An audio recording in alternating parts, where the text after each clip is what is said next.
ठीक है, तो आज हम डिस्कस करने जा रहे हैं। लास्ट टाइम हमने कल तक डिसाइड किया था कि हम पीएनएल, बैलेंस शीट और जर्नल एंट्री की हमने कुछ डिसाइड की थी एंट्रीज, और आज हम उसको समझेंगे कैसे कैसे वो करना होता है, किस तरीके से करना होता है। सबसे मेन चीज जो इंपॉर्टेंट है इसमें आता है, जैसे मैंने फिर से वापस एक बार रिकैप करते हैं। पहले कोई बिजनेस होता है, बिजनेस के हमें अकाउंटिंग पर्पस के लिए हमें पीएनएल, बैलेंस शीट और की जरूरत पड़ती है, क्योंकि हमारी अगर देखा जाए तो हमारे अगर पूरे फिनेंशियल रिकॉर्ड्स को हम उठाएंगे तो वो बहुत ज्यादा बड़ा हो जाएगा। तो उसको समराइज करने के लिए हमें जरूरत होती है कि हम एक फॉर्मेट में उसको रखें, इसीलिए हमें profit and loss and balance sheet की जरूरत पड़ती है।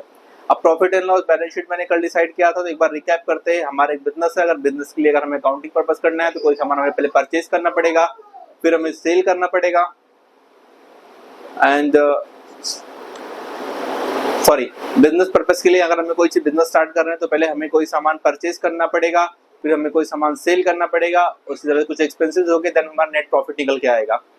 ये हमने कल डिसाइड किया था। हमने तुम्हारे बाकी के 5 लेक्चरों में मैंने इसके बारे में सारी बातें करी हैं। उसके बाद हम फिर आते हैं कि हमें आगे क्या करना है। अब जैसे मैंने बताया, इसमें से हमारा सारा जब देन हमने डिसाइड किया था, पहले हम स्टार्टिंग से आपसे रिकैप कर लेते हैं। रिकैप करते हैं तो पहले हमें कोई बिजनेस होगा, बिजनेस के लिए हम अगर अकाउंटिंग कर रहे हैं तो सबसे पहले हम कोई सामान परचेज करेंगे, फिर सामान हमें सेल करना होता है, फिर हमारा एक्सपेंसेस कुछ होता है, उन सबको निकाल के हमारा नेट प्रॉफिट निकलता है। इस नेट प्रॉफिट पे हमारा जो टैक्स लगता है उसको हम डायरेक्ट टैक्स कहते हैं, और जो हमारे परचेज और सेल्स पे लगता है उसको हम कहते हैं indirect tax. This is called GST. हम उसको जीएसटी कह सकते हैं, इनडायरेक्ट टैक्स में जीएसटी कहते हैं उसको। उसके बाद हमारा शुरू होता है, फिर हमारा जो नेट प्रॉफिट होता है बैलेंस शीट में ट्रांसफर होता है, जिसपे हमारा कैपिटल बढ़ता है। उसके बाद हमारा जो ड्राइंग होती है, अगर बिजनेस से कोई बैलेंस निकाल रहे हैं तो हमारा उसमें से माइनस हो जाता है ड्राइंग। उसके बाद फिर हमारा जो स्टार्ट होता है, हम कह सकते हैं कि हमारा उसके बाद आता है लोन्स की बात कर रहे थे हम बैलेंस शीट में। लोन्स हो गया, एक होता है सिक्योर्ड लोन, एक होता है अनसिक्योर्ड लोन। अब secured loan secured by some properties और anything. Unsecured loan unsecured loan में क्या होता है कि सारी चीज जो भी होती है लोन्स की, उसमें कोई चीज की सिक्योरिटी नहीं होती, वो टोटली अनसिक्योर्ड होते हैं।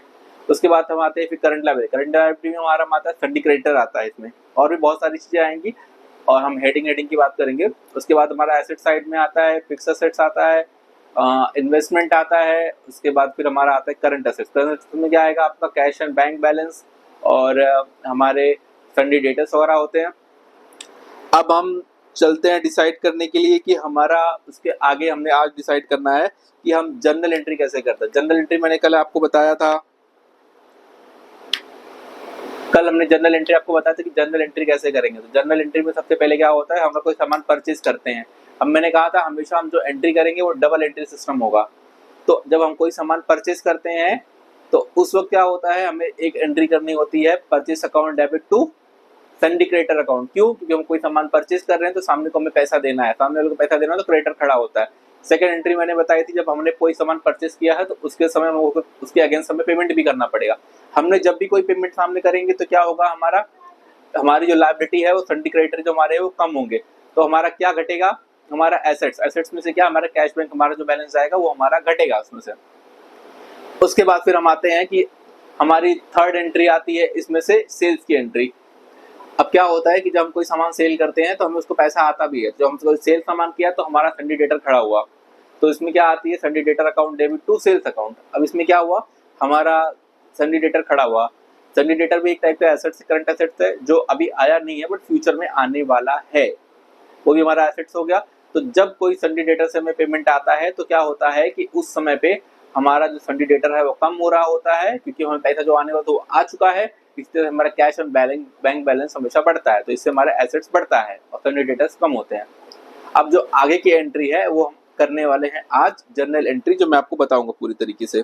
जर्नल एंट्री कैसे करनी होती है मैं आपको फटाफट बता दूं, जर्नल एंट्री करते कैसे है। पहले एंट्री हमारी होने वाली है परचेज की एंट्री। हमारी फर्स्ट एंट्री मैंने आपसे कहा था परचेज की एंट्री होगी। Purchase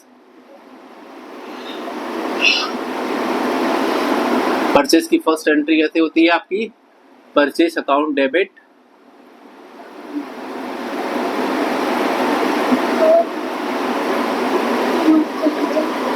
to sundry creditors account.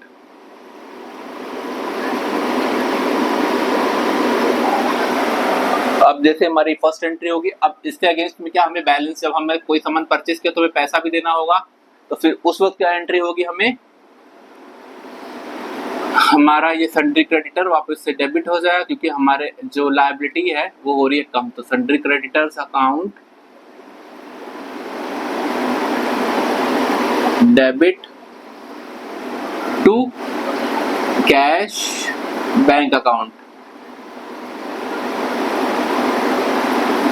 ठीक है, ये हमारी परचेस की एंट्री होगी। सेकेंड स्टेप शुरुआत करते हैं। अब हमारी सेकेंड एंट्री जो होगी वो सेल्स की होती है। सेकेंड सेल्स की, ये सबसे मेजर एंट्रीज में से हैं, तो इसको याद रखना जरूरी है। सबसे पहले हमारे इसमें आता है, ए और बी करके लिखते हैं। पहले हमने कोई सामान सेल किया, तो उस समय पे जब हमने सेल किया तो क्या आएगा, sundry debtors, debtors account debit to sales account. दूसरा, जब हमारा इसका पेमेंट आएगा तो क्या होगा, हमारा जो सन्ड्री डेटर्स है वो कम होगा, हमारे पास बैलेंस आएगा, तो cash and bank balance debit, क्योंकि हमारा, मैंने कहा था जब भी डेबिट होगा कैश एंड बैंक की करंट एसेट्स, हमारा जब भी डेबिट होता है तो हमारे एसेट्स बढ़ रहे होते हैं, टू सन्ड्री डेटर्स अकाउंट। क्यों, सन्ड्री डेटर्स हमारा कम हो रहा है, सन्ड्री डेटर भी हमारा एसेट्स ही है,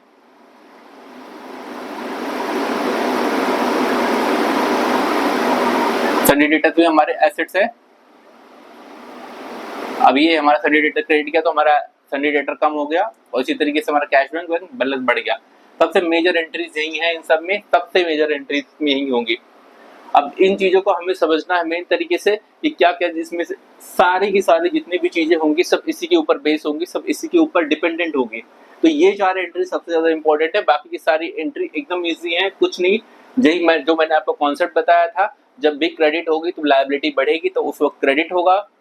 जब एसेट्स, जब डेबिट बढ़ेगा तो एसेट्स, जो अगर एसेट्स में अगर डेबिट होता है तो एसेट्स बढ़ेगा। तो उसका भी रिवर्स वाइस इनवर्सा पकड़ लो कि जब भी एसेट्स क्रेडिट होगा तो क्या होगा, एसेट्स घटेगा, और जब भी लायबिलिटी डेबिट होगी तो लायबिलिटी घटेगी।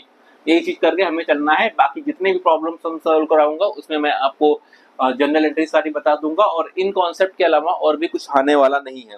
तो ये जो हमारा मेन था, हमारा बेसिक था, वो हमने आज कंप्लीट कर लिया कि हमारा मेन बेसिक क्या होता है। इसके अलावा हम कोई और बेसिक पे काम नहीं करेंगे, बेसिक हमारा यही है। अब इसके आगे हम जो है कुछ इंपॉर्टेंट टॉपिक्स डिस्कस करेंगे। इंपॉर्टेंट टॉपिक में क्या हो जाता है, जैसे कि हमारा अपना शेयर्स हो गया, डिवेंचर हो गया, हम एक एक टॉपिक पे इस तरह से चलते जाएंगे ताकि हमें कोई भी इन सब में दिक्कत ना फेस करनी पड़े। तो एक एक टॉपिक पे हम काम करते जाएंगे।